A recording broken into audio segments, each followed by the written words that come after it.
भद्रं कर्णेभिः शृणुयाम देवाः भद्रं पश्येमाक्षभिर्यजत्राः स्थिरैरङ्गैः स्तुष्टुवागुंसस्तनूभिः व्यशेम देवहितं यदायुः स्वस्ति न इन्द्रो वृद्धश्रवाः स्वस्ति नः पूषा विश्ववेदाः स्वस्ति नस्तार्क्ष्यो अरिष्टनेमिः स्वस्ति नो बृहस्पतिर्दधातु ॐ शान्ति शान्ति शान्तिः ॐ सहना भवतु सहनौ भुनक्तु सह वीर्यं करवावहै तेजस्विनावधीतमस्तु मा विद्विषावहै ॐ शान्ति शान्ति शान्तिः सदाशिवसमारम्भां शङ्कराचार्यमध्यमाम् अस्मदाचार्यपर्यन्तां वन्दे गुरुपरम्परां श्रुतिस्मृतिपुराणानाम् आलयं करुणालयं नमामि भगवत्पादं शङ्करं लोकशङ्करं शङ्करं शङ्कराचार्यं केशवं बादरायणं सूत्रभाष्यकृतौ वन्दे भगवन्तौ पुनः पुनः ईश्वरो गुरुरात्मेति मूर्तिभेदविभागिने व्योमवद्व्याप्तदेहाय दक्षिणामूर्तये नमः निधये सर्वविद्यानां विशदे भवरोगिणां गुरवे सर्वलोकानां दक्षिणामूर्तये नमः ॐ नमः प्रणवार्थाय शुद्धज्ञानैकमूर्तये निर्मलाय प्रशान्ताय दक्षिणामूर्तये नमः।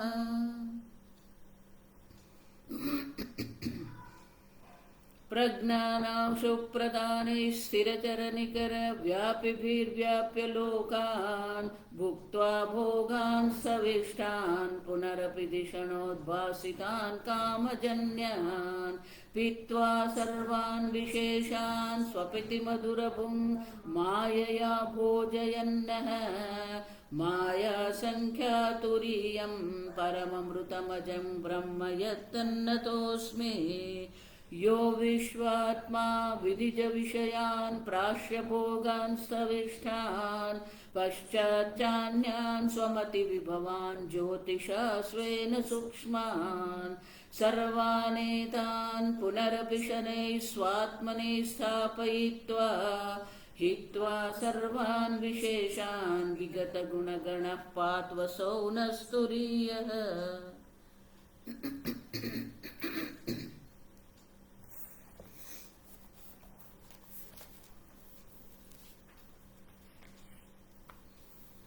गीता प्रेस पाना नंबर 99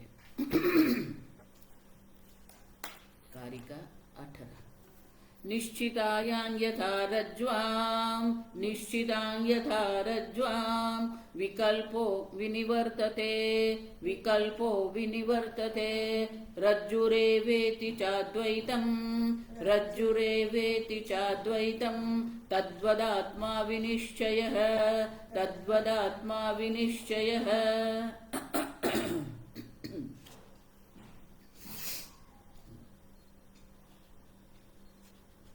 अंतिम वाक्य आत्मा वा एव इदं सर्वं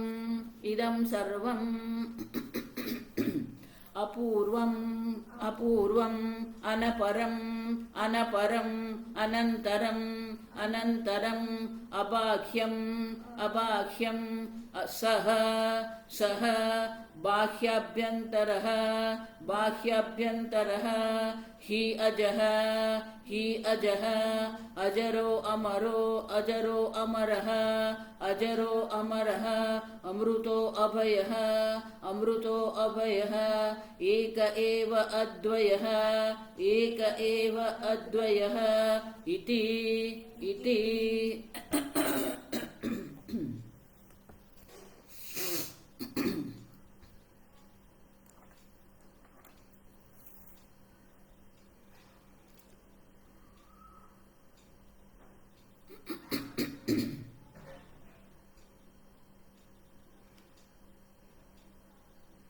सर्व संसार धर्म शून्य प्रतिपादक शास्त्र जनित विज्ञान।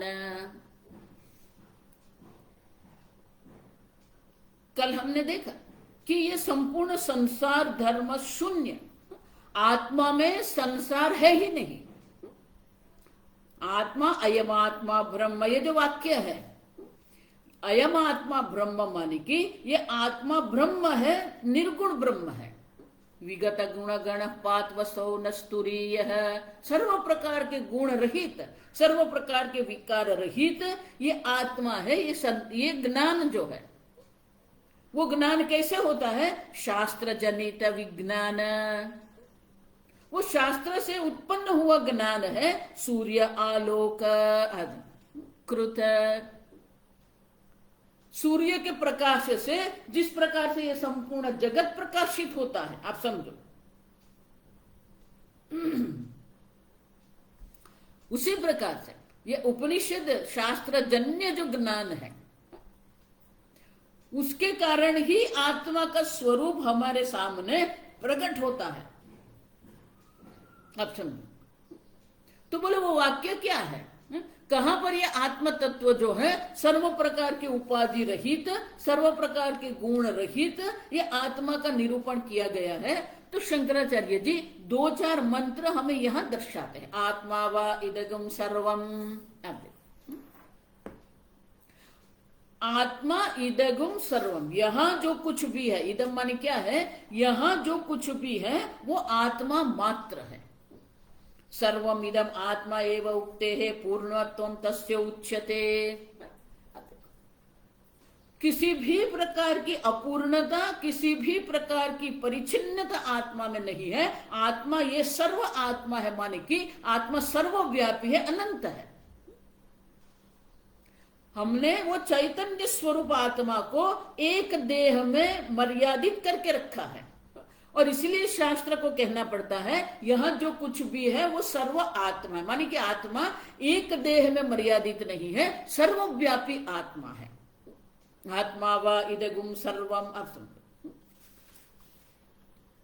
पूर्वभावी न कर्मण संस्पर्श शून्य अपूर्व, उतना ही नहीं, अपूर्व अनपर अनंत अबाह्य। 2 बात है, आप समझो।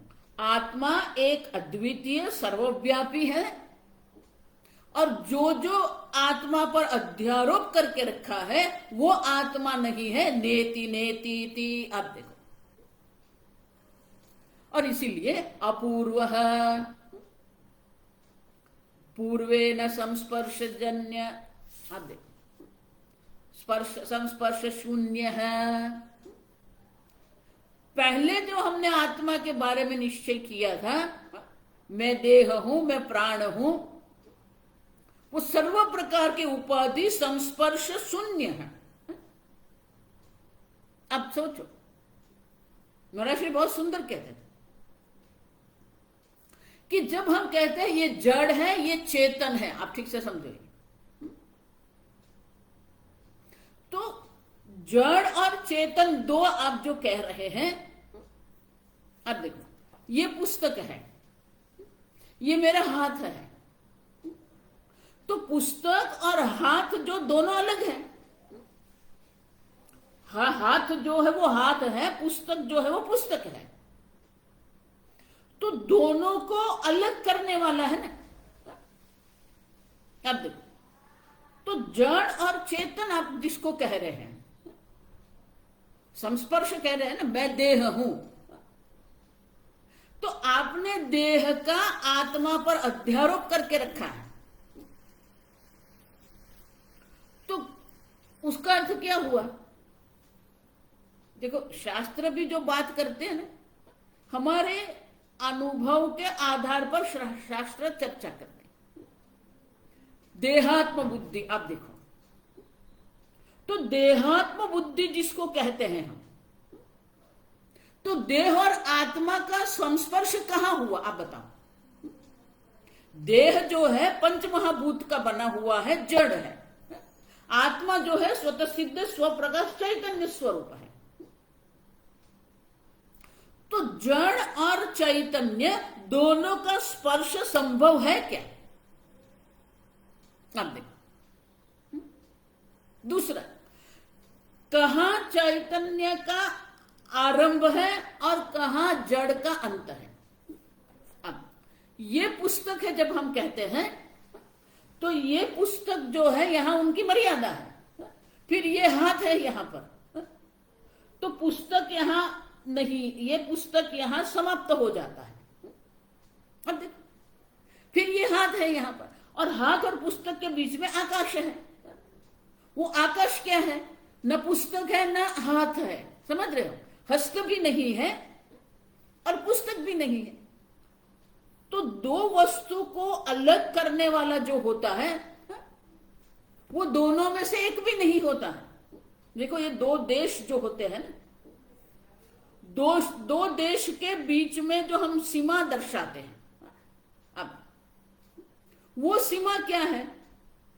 अगर भारत और पाकिस्तान जब हम कहते हैं तो बीच में जो सीमा जिसको कहते हैं वो न तो पाकिस्तान है और न भारत है, नो मैन लैंड कहते हैं उसको। तभी तो आप दो बना सकते हैं ना।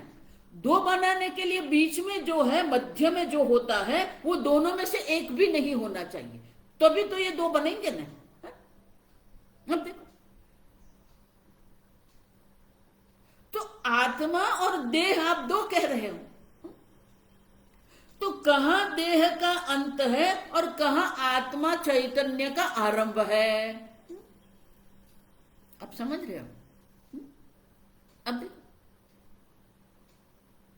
जड़ और चेतन आप जो कह रहे हैं, तो जड़ और चेतन का भेद आपको दर्शाना पड़ेगा। वो भेद कहां पर है? संस्पर्श शून्य है। अब किसी भी प्रकार का कोई स्पर्श है ही नहीं। अब देखो, इसीलिए स्थूल सूक्ष्म की प्रक्रिया है इसमें। भगवत गीता के 3 अध्याय के अंतिम 2 श्लोक है ना, वो यही है।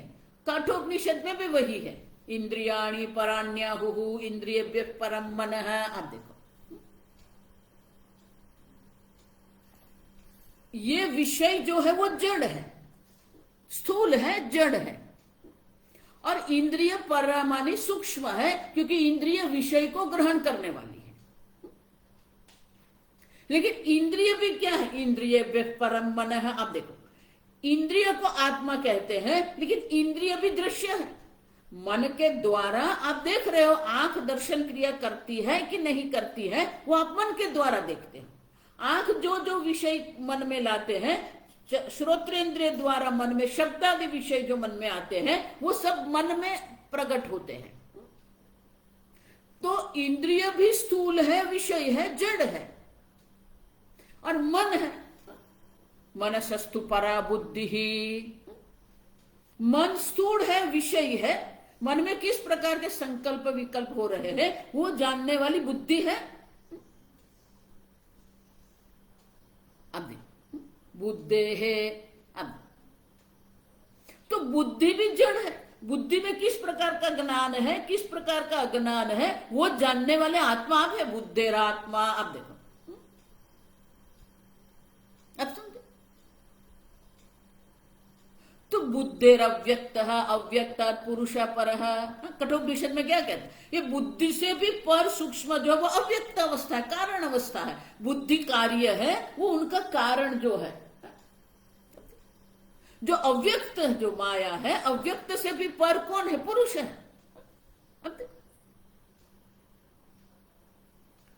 पुरुषान्न परां किंचित सा काष्ठा सा परागति ही। आप जो पुरुष आत्मा है वही एक है, उससे अन्य कुछ है ही नहीं। आप समझो, पहले आप कहते हो जड़ है, चेतन है, फिर आप भेद कर रहे हो। लेकिन वो जड़, वैतथ्य प्रकरण में हम क्या सिद्ध कर रहे हैं? ये जड़ वस्तु है ही नहीं, फिर आपको भेद बुद्धि कहां से आएगी? अब देखो, संस्पर्श शून्य है। अब आप समझो, कहां पर आप सीमा बनाएंगे कि ये जड़ है और ये चेतन है? कोई सीमा नहीं। क्यों? आत्मा व इदगुम सर्वम, या जो कुछ भी है वो क्या है? आत्मा मात्र है। आप समझो, देह आत्मा है, आत्मा देह नहीं। देखो ये वाक्य अगर समझेंगे तो वेदांत है। देह आत्मा है क्योंकि आत्मा से भिन्न देह नाम की कोई वस्तु नहीं है। घड़ा मिट्टी है, घड़ा मिट्टी है, लेकिन मिट्टी घड़ा नहीं है। अब समझो, उसी प्रकार से देह आत्मा है, आत्मा देह नहीं है। इंद्रिय आत्मा है, आत्मा इंद्रिय नहीं है। प्राण आत्मा है, आत्मा प्राण नहीं है। मन आत्मा है, आत्मा मन नहीं है। बुद्धि आत्मा है, आत्मा बुद्धि नहीं है। अहंकार आत्मा है, आत्मा अहंकार नहीं है। अव्यक्त आत्मा है, आत्मा अव्यक्त नहीं है। संस्पर्श शून्य है ही नहीं। किसका स्पर्श आपको होगा? यहां जो कुछ है वो आत्मा मात्र है, आत्मा से भिन्न अन्य कुछ भी नहीं है। आप समझो, इसीलिए 7वें अध्याय में भगवान क्या कहते हैं? मत्ता परतर नान्य किंच, मुझसे अन्य कुछ है ही नहीं अर्जुन। यहां जो कुछ है वो ईश्वर मात्र है। जिसको जड़ कहते वो भी ईश्वर मात्र है, जिसको चेतन कहते वो भी ईश्वर है। ये पुस्तक हम जड़ कहते हैं, ये शरीर चेतन है। लेकिन यहां कुछ भी है वो सर्व आत्मा मात्र है, आत्मा से भिन्न अन्य कुछ भी नहीं है। अगर कुछ है तो स्पर्श हो सकता है। आप समझ रहे हो? संस्पर्श शून्य। अपूर्व, अपूर्व किसको कहते हैं? पश्चात भाविना कार्येण संबंध विदूर है। अपूर्व, जो पहले होता है उसे कारण कहते हैं, जो बाद में होता है अनपर, जो बाद में होता है उसको कार्य कहते हैं। अब अपूर्व है, पश्चात भाविना कार्येण संबंध विदुर, विदुर माने विना। अब क्या आत्मा ये सर्व आत्मा है तो क्या आत्मा ये सर्व का कारण है? अपूर्व है। अब आत्मा किसी का भी कारण नहीं है। आत्मा में अपूर्व कारण भाव नहीं है। आप समझो ये। अब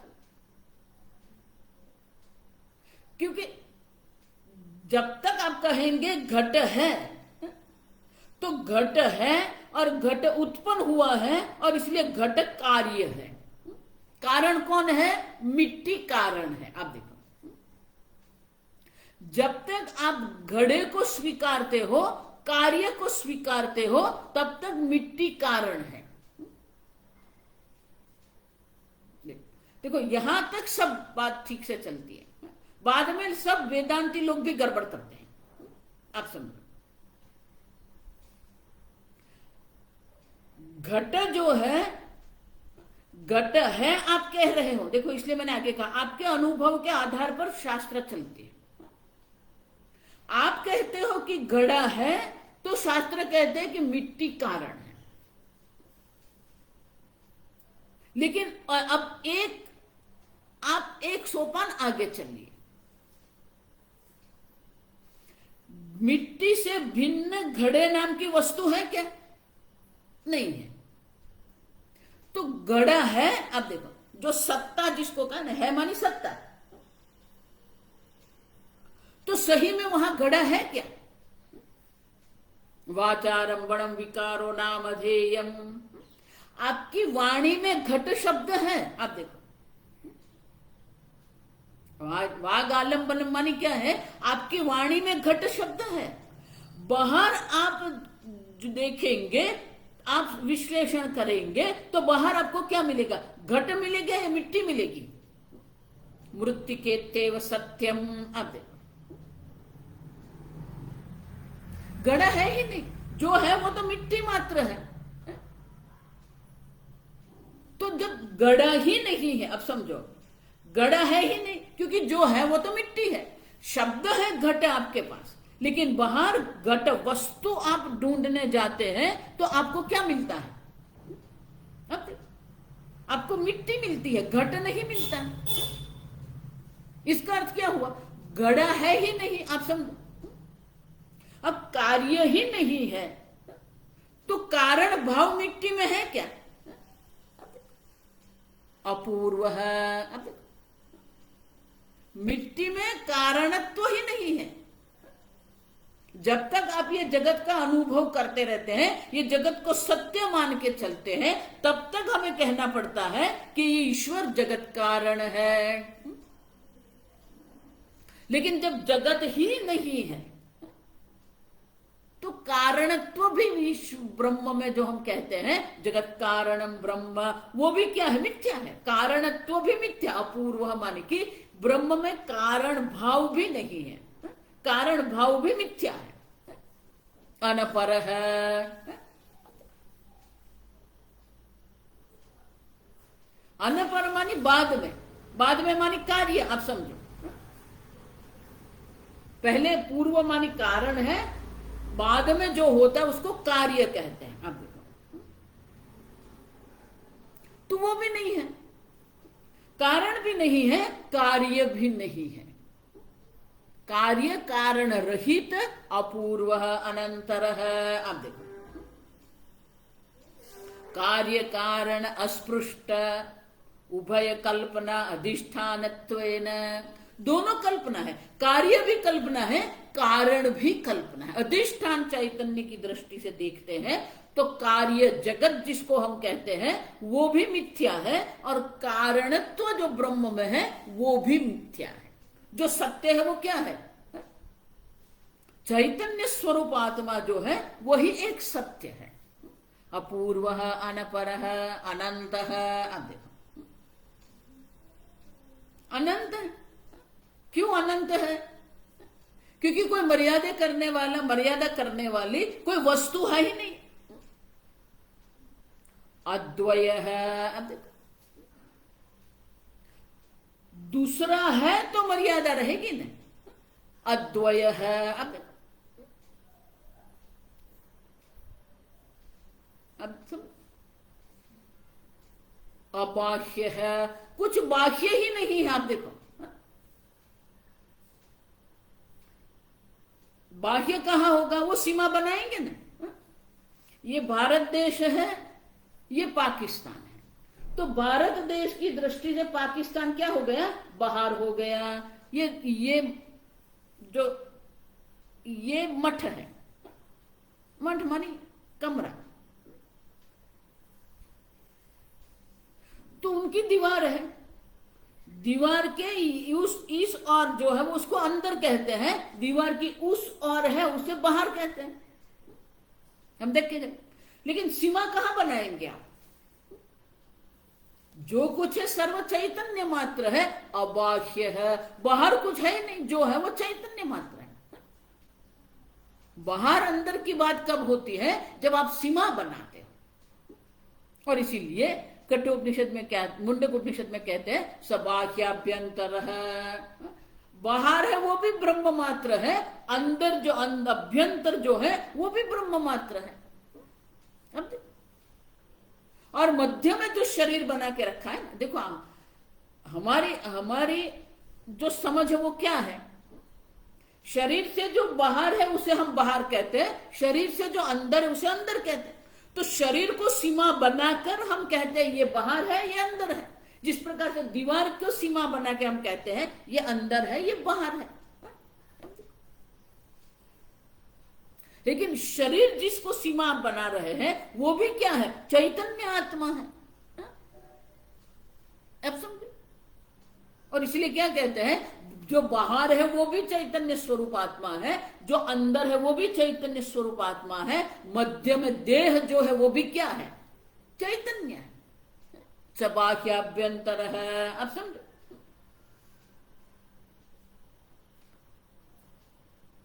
कुछ भी नहीं है।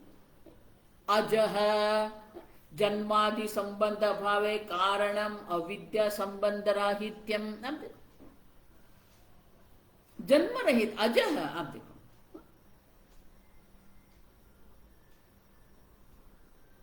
विशेषण त्रयम कौटस्थ्य व्यवस्थापनार्थम। ये जो हम विशेषण दर्शाते अजरः, अमरः, अमृतः, अभयः, आप देखो, तो ये विशेषण जो है किसके लिए है? अजरः, जहां जरा अवस्था नहीं है, जरा माने वृद्धावस्था। अमरः, जहां मृत्यु नहीं है।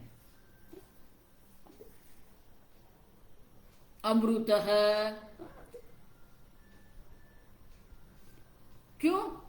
जन्मादि संबंध अभावे कारणम अविद्या संबंध राहित्यम दर्शयति। अभयः, जन्म मृत्यु है, विकार है तो भय है। जरा अवस्था का भय कहां रहेगा? जब देह में अहम बुद्धि करके आप बैठेंगे तो वो वृद्धावस्था आपका भय का कारण बन सकती है।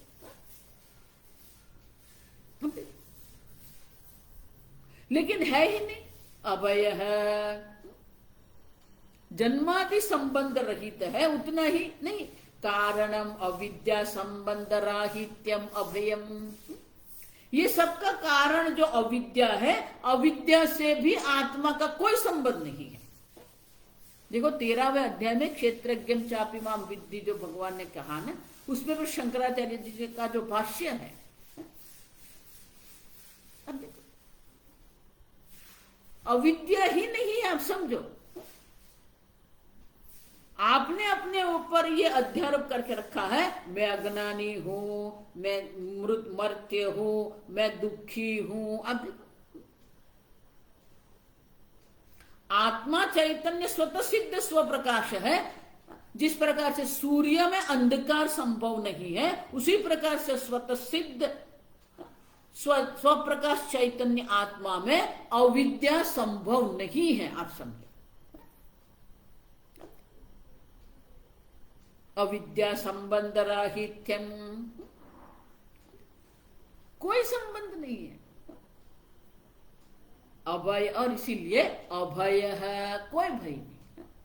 न बिभेति कुतश्चनेति, एक बार अपने आप को एक अद्वितीय सर्वव्यापी आत्मा स्वरूप आपने जान लिया, फिर कोई भय की संभावना नहीं। न बिभेति कुतश्चनेति। अजरः, अमरः, अमृतः, अभयः, एकः एव अद्वयः।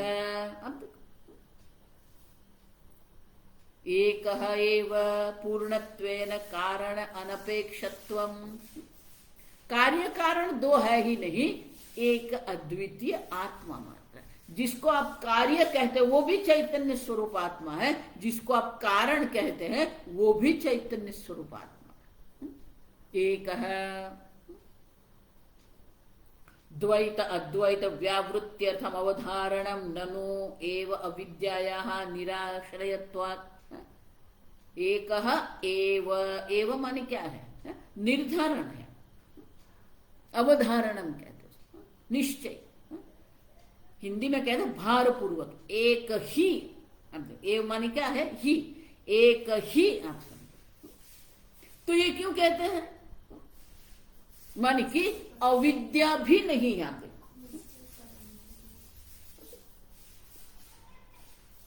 एक ही है, दूसरा है ही नहीं। आप सब अद्वय है, न अविद्या है, न विद्या है, न कार्य है, न कारण है।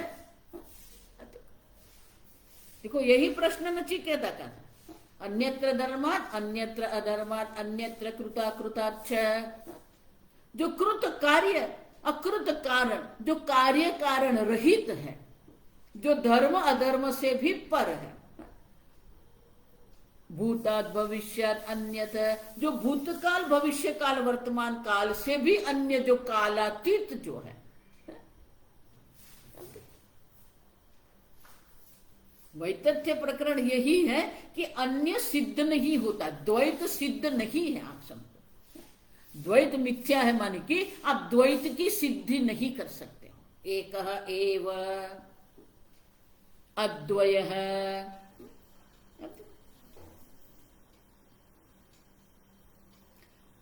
अविद्वद्दृष्ट्या तस्याः तत्र प्रवेशेऽपि वस्तुदृष्ट्या नासौ तस्मिन् प्रविष्टुं प्रभवति, तत्सृष्ट्वा तदेवानुप्राविशत। अद्वय, दूसरा ही नहीं आते। देखो एक और अद्वय क्यों कहा गया, दोनों का भेद भी आपको जानना चाहिए। हम ये सोच रहे हैं कि एक और अद्वय एक ही, एक नहीं है। अब एक रुपये, अब देखो तो वो 1 रुपये का सिक्का होता है, वो एक है, लेकिन वो अद्वय नहीं है। क्यों? क्योंकि दूसरे 1 रुपये के सिक्के अनेक हो सकते हैं, समझ रहे हो? तो अद्वय नहीं है, वो एक है। 1 रुपये का एक सिक्का है, लेकिन दूसरे सिक्के भी होते हैं, अद्वय नहीं है वो, समझ रहे? 2 रुपये कहेंगे वो भी एक ही है, लेकिन 2 रुपये के अनेक सिक्के होते, अद्वय नहीं है वो। उसी प्रकार से एक अद्वितीय हमारी क्या है, दूसरा ब्रह्म नहीं है, आप समझो, दूसरा आत्मा नहीं है। दूसरा 1 रुपये का सिक्का हो सकता है, और इसलिए श्रुति माता को कहना पड़ता है एक एव अद्वितीय। अब देखो दूसरा ही नहीं है, सजातीय भेद रहित है।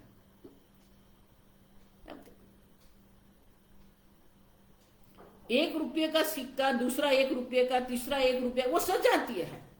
तो अद्वय मानी सजातीय भेद रहित, एक मानी क्या है, विजातीय भेद रहित है।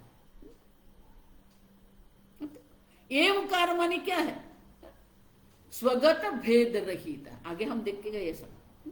एक मानी विजातीय भेद रहित है, एव मानी की स्वगत भेद रहित है, और अद्वय मानी सजातीय भेद रहित है। दूसरा ब्रह्म नहीं है, आप सब। अद्वय मानी कि दूसरा आत्मा नहीं है। ये क्यों कहते हैं? क्योंकि सांख्यवादी क्या कहते हैं, आत्मा अनेक है। आगे समाएगा, आत्मा अनेक है क्या, अद्वय है। जिस प्रकार से 1 रुपये के सिक्के अनेक हो सकते हैं, उसी प्रकार से आत्मा क्या अनेक है, अद्वय है। दूसरा आत्मा ही नहीं है। हम देख के गए अन्य चेतन अप्रमाणत्वम, दूसरा चैतन्य सिद्ध होगा क्या? आत्मा स्वतः, आप एक अद्वितीय चैतन्य स्वरूप आत्मा है, तो चैतन्य दूसरा सिद्ध नहीं होता है। वो जो सिद्ध हो जाएगा परत सिद्ध है, स्वतः सिद्ध नहीं है। और इसलिए क्या कहते हैं, अजरः अमरः अमृतः अभयः एकः एव अद्वयः इति।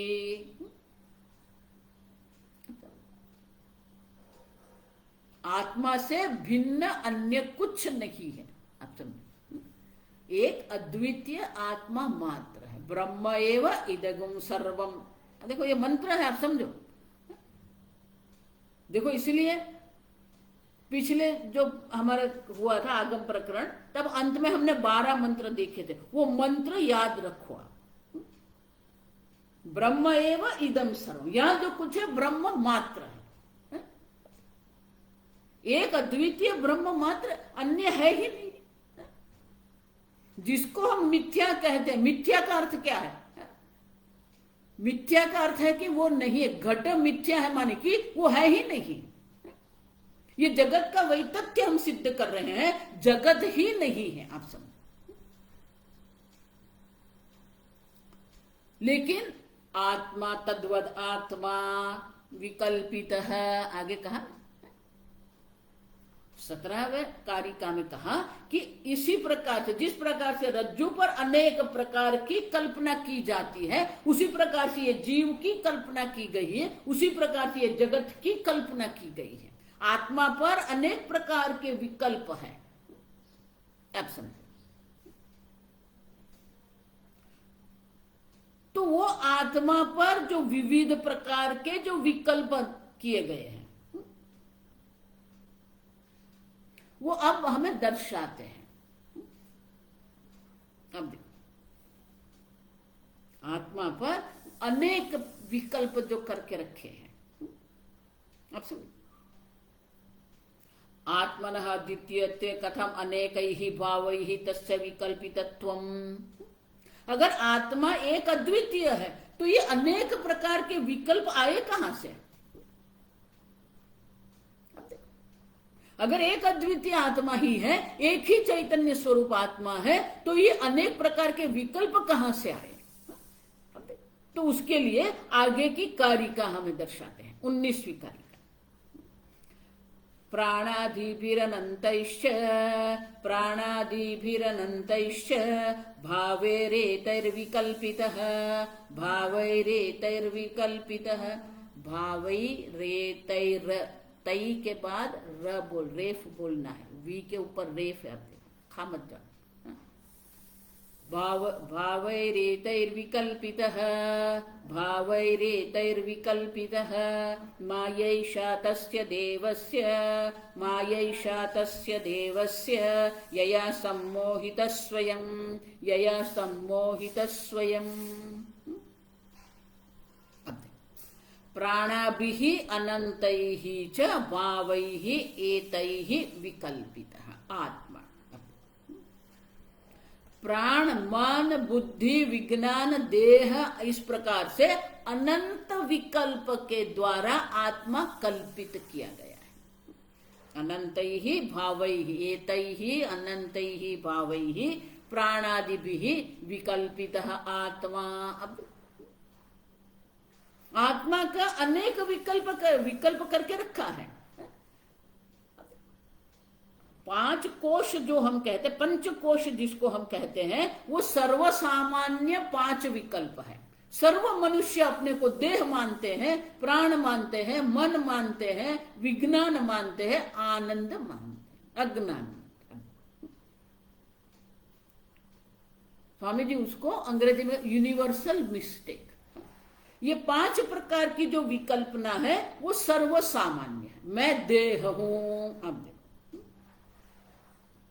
सर्वसामान्य विकल्प है, सर्वसामान्य अध्यारोप है। विकल्प मानी अध्यारोप। लेकिन एक बार मैं देह हूं ये सर्वसामान्य अध्यारोप करने के बाद बाकी जो अध्यारोप है वो व्यक्तिगत अध्यारोप है। अब देखो, मैं स्त्री हूं, मैं पुरुष हूं, मैं भारतीय हूं, मैं गुजराती हूं, मैं गोरा हूं, मैं काला हूं, मैं ऊंचा हूं, मैं लंबा हूं, अब देखो, मैं मोटा हूं, मैं पतला हूं, अब देखो, सर्वसामान्य है देह। अन्नम ब्रह्मेति व्यजान, अन्नमय को अहम मान लिया। विकल्प, एक विकल्प। वही विकल्प में क्या है? अनंतैहि भावैहि। अब देखो, उसी प्रकार से मैं प्राण हूं एक बार कह दिया, फिर अनेक प्रकार के विकल्प होते रहते हैं। अब तक मैं मन हूं कह दिया, फिर अनेक प्रकार के विकल्प होते रहते हैं। अब सब, और इसलिए गौड़पादाचार्य जी कहते हैं प्राणादिभिः अनंतैहि भावैहि विकल्पितः आत्मा। विकल्पित माने आरोप अध्यारोप करके रखा है। आत्मा पर अनेक प्रकार के विकल्प हमने बना के रखे हैं। तो बोले ये विकल्प हुए कैसे, ये अध्यारोप हुआ कैसे? अगर आत्मा एक अद्वितीय है तो अध्यारोप हुआ कैसे? आप देखो, माया एषा तस्य देवस्य, वो जो देव जो स्वतः सिद्ध स्वप्रकाश चैतन्य स्वरूप आत्मा है, उनकी माया ही है। ये सब क्या है? ये जितना भी अध्यारोप है, जितना भी विकल्प है, वो क्या है? एषा माया। अब देखो, ये भगवान की माया है, जिसके कारण ये सब विकल्प विकल्प हो गए हैं। और वही विकल्प में क्या हो गया? यया सम्मोहितः स्वयं, वो देव ने ही माया बनाई, माया की कल्पना करके, ये सब कल्पना करके वो स्वयं ही सम्मोहित हो गया।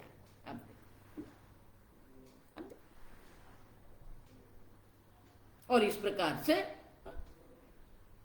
अपने अपने आप में ही हम क्या करते रखे? देखो यही तो विरोधाभास है ना। आप चैतन्य स्वरूप एक अद्वितीय आत्मा है, लेकिन आपने अपने बारे में ये अभिप्राय बना के रख दिया है, मैं देह हूं, मैं प्राण हूं, मैं मन हूं, मैं बुद्धि हूं।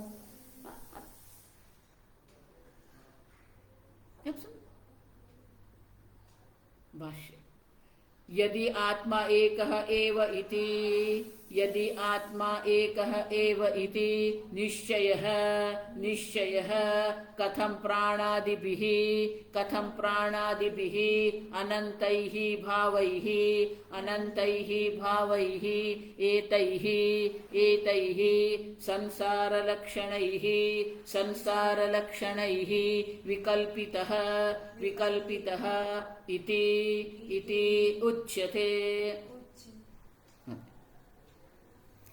आप अगर कह रहे हैं, यदि अगर आप कह रहे हैं कि आत्मा एक अद्वितीय है, तो ये प्राणादि भी अनंत ही विकल्पित है, संसार लक्षण ही कथम,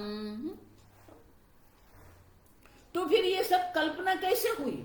अगर एक अद्वितीय आत्मा मात्र है, अन्य कुछ है ही नहीं, तो ये प्राणादि की जो विकल्पना मानी अध्यारोप जो आत्मा पर बना के रखा है, वो अध्यारोप आया कहां से? उच्यते, उच्यते माने दूसरी पंक्ति में गौड़पादाचार्य जी स्वयं उनका उत्तर देते हैं। माया, माया ए शृणु, शृणु माया एषा, माया एषा तस्य, तस्य, तस्य आत्मनः देवस्य, आत्मनः देवस्य यथा माया विना, यथा माया विना विहिता, विहिता माया गगनम् अतिविमलं, माया गगनम् अतिविमलं कुसुमितैः, कुसुमितैः सफल, सफल पलाशैः, पलाशैः तरुभिः, तरुभिः आकीर्णम् इव करोति, आकीर्णम् इव करोति, तथा इयं, तथा इयम् अपि देवस्य माया, अपि देवस्य माया यया, यया अयं स्वयम् अपि मोहितः, अयं स्वयम् अपि मोहितः इव, मोहितः इव मोहितः भवति, मोहितः इव मोहितः भवति, मम माया दुरत्यया इत्युक्तम्, मम माया दुरत्यया इत्युक्तम्। अब किस प्रकार से ये एक अद्वितीय आत्मा में इतने सारे अनंत अध्यारोप कैसे बन गए? एषा माया तस्य देवस्य, देखो ये माया कार्य है सब। इसलिए शंकराचार्य जी वो भगवत गीता के श्लोक का अवतरण यहां करते हैं अंत में। पूरा श्लोक क्या है? दैवी ही एषा गुणमयी मम माया दुरत्यया। अर्जुन, ये मेरी माया है, और ये माया कैसे? गुणमयी, त्रिगुणात्मिका माया है। दैवी है, और दैवी है माने अलौकिक है, माने कि वो हमारी बुद्धि से पर है। अलौकिक दैवी माने क्या है? कि वो हमारी बुद्धि से पर है, स्वयं वो हमारी बुद्धि से पर है, माने कि हम स्वयं उनका सामना नहीं कर सकते हैं। देखो ये जो जादूगर होता है ना, उसको मायावी कहते हैं, संस्कृत में मायावी कहते हैं। जादूगर जो होता है, कई बार हम जादूगर वो देखने जाते हैं, उनके बहुत सारे शो होते हैं, हम देखने जाते हैं जादूगर को। तो ये जादूगर के सामने हम बैठते हैं, फिर उनकी जादूगरी हम देखते हैं। अब वो घट से पानी निकालता है, बहुत कुछ देखते हैं। हाथ में से कबूतर निकालेगा, फिर ये अनेक रंग के कपड़ा निकालेगा। अब सुनो, तो जब तक हम जादूगर के सामने बैठे हैं, तो उसकी जादूगरी से हमें आश्चर्य होता है। उसी प्रकार से जब तक आप माया के सामने बैठे हो ना, तब ये सब माया आपके ऊपर काम करती रहेगी। लेकिन अगर वो मायावी जो जादूगर है, वो जादूगर से आपने अगर दोस्ती कर ली, तो आप किसके पक्ष में गए? अब उसके सामने नहीं, आप कहां चले गए? उसके पक्ष में चले गए।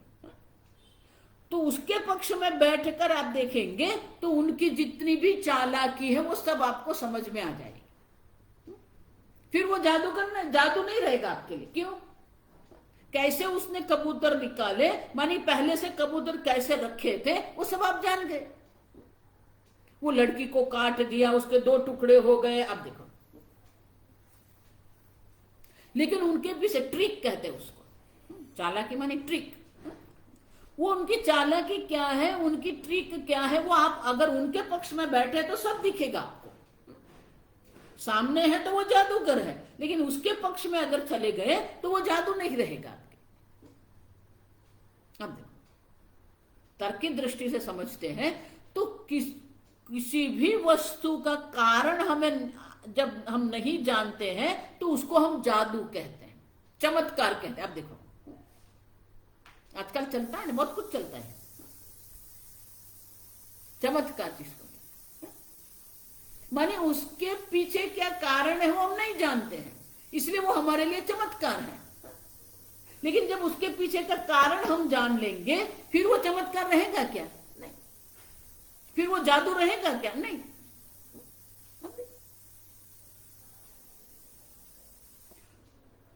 तो जादूगर के सामने आप रहेंगे, माया के सामने आप रहेंगे, तो ये माया सब करती रहेगी।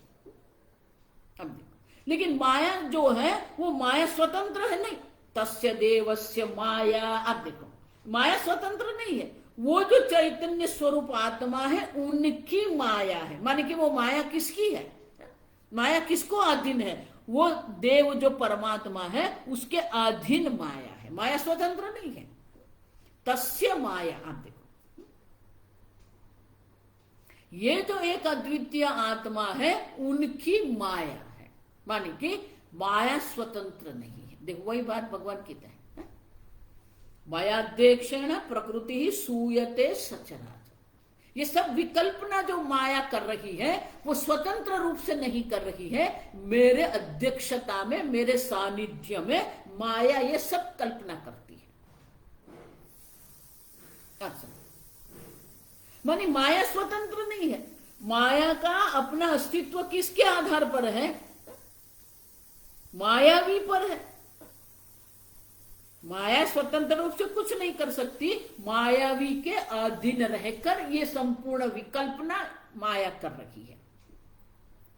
और इसलिए भगवान वहां क्या कहते हैं, अब देखो, देखो वही शंकराचार्य जी यहां वो अवतरण उतना ही क्यों किया है, मम माया दुरत्य। मम माया मानी माया स्वतंत्र नहीं है, माया मेरे अधीन है।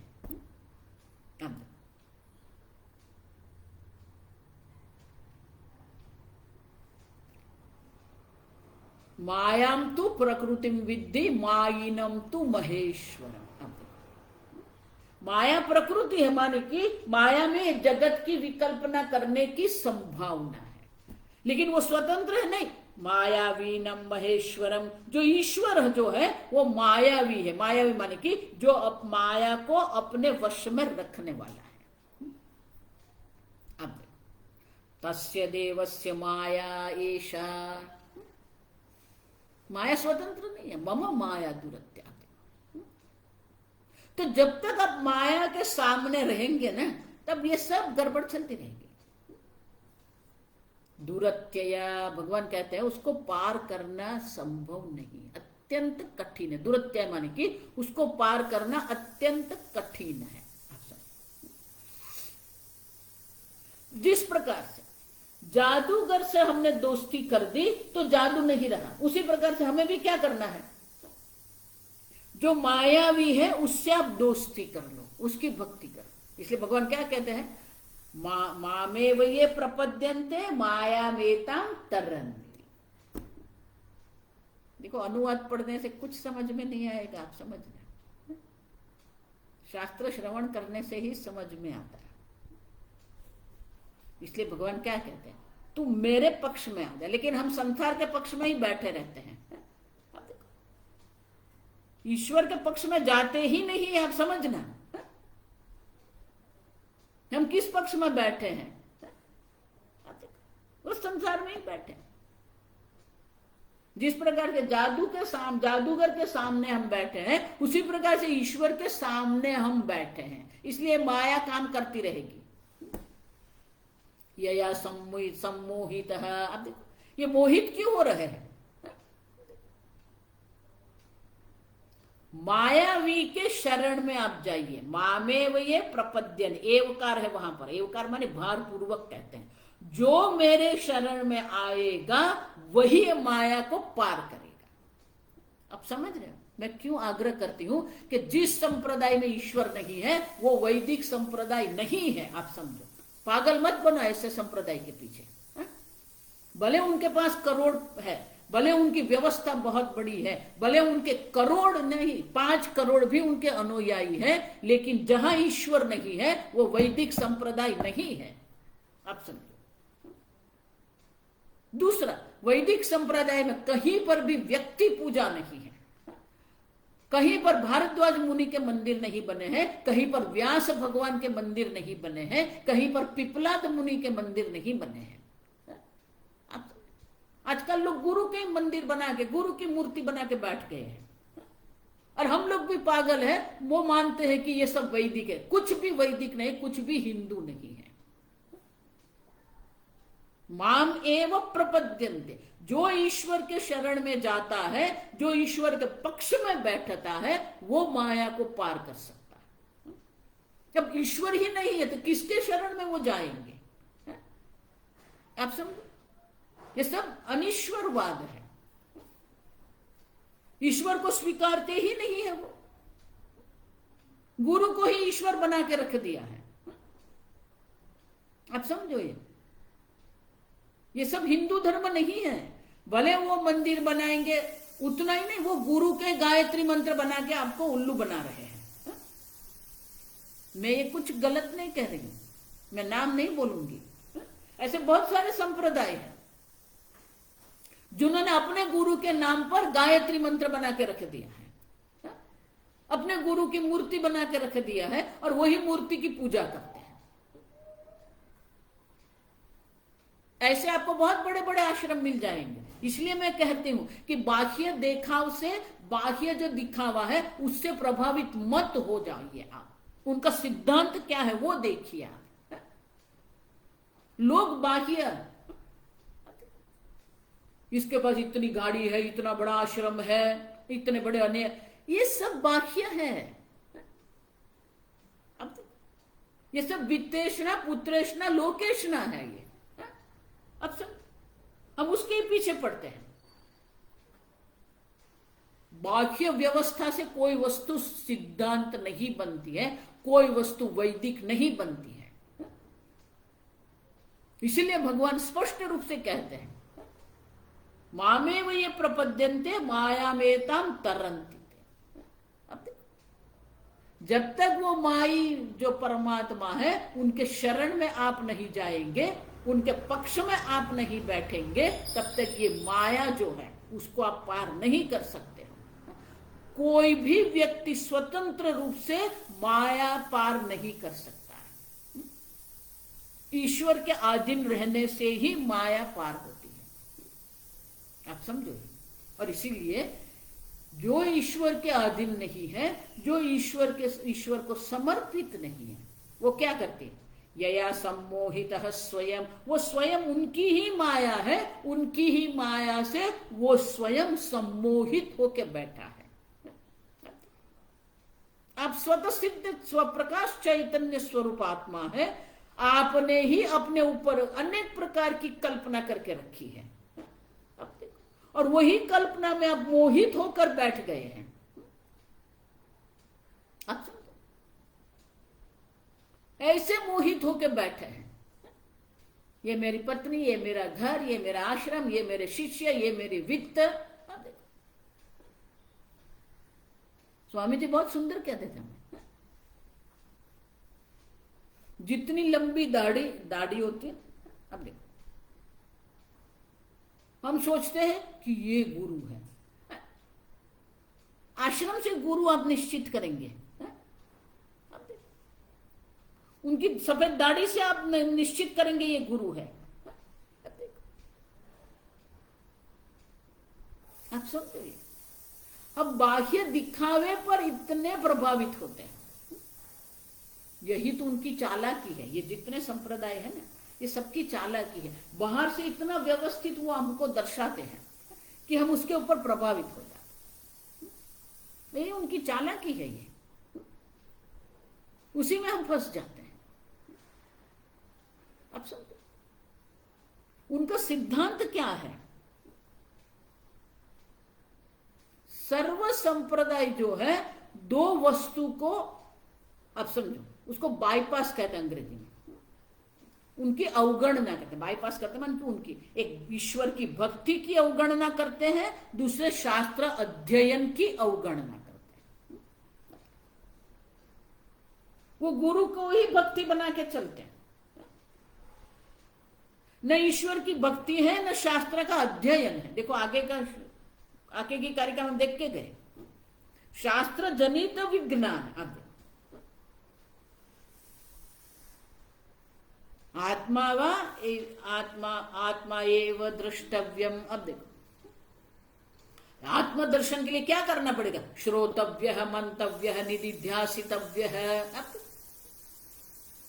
श्रवण करना पड़ेगा शास्त्र। गुरु मुख से जब तक आप शास्त्र श्रवण नहीं करेंगे, ब्रह्म ज्ञान की कोई संभावना नहीं। क्यों? क्योंकि ये माया जो है, यया सम्मोहित स्वयं। अब देखो, ये माया सबको नचा रही है, आपसे कठपुतली बना के रख दिया है। वही 18वें अध्याय में भगवान कहते हैं, मैं सर्व के हृदय में बैठा हूं, लेकिन मेरी माया से मैं क्या कर रहा हूं? ईश्वर सर्वभूतानां हृद्देशे अर्जुन तिष्ठति भ्रामयन् सर्वभूतानि यंत्र रूढ़ानि मायया। अब जिस प्रकार से कठपुतली को नचाते हैं, उसी प्रकार से मेरी माया के द्वारा ये सबको भ्रमित करके रखा है। उनकी दृष्टि वो हृदयस्थ ईश्वर पर जाती ही नहीं है, वो बाह्य जगत में ही घूम रहते हैं। और इसलिए कहते हैं यया सम्मोहित स्वयं, उसी माया से सम्मोहित होके अनेक प्रकार के विकल्प वो कर रहा है। आगे हम कल देखेंगे।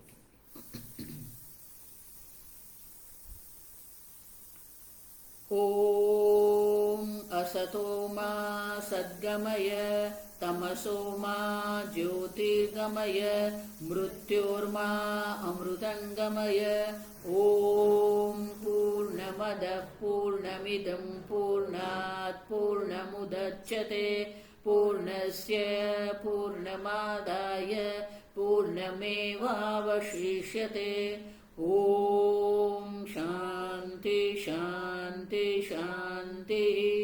हरि ओम। श्री गुरुभ्यो नमः। हरि ओम।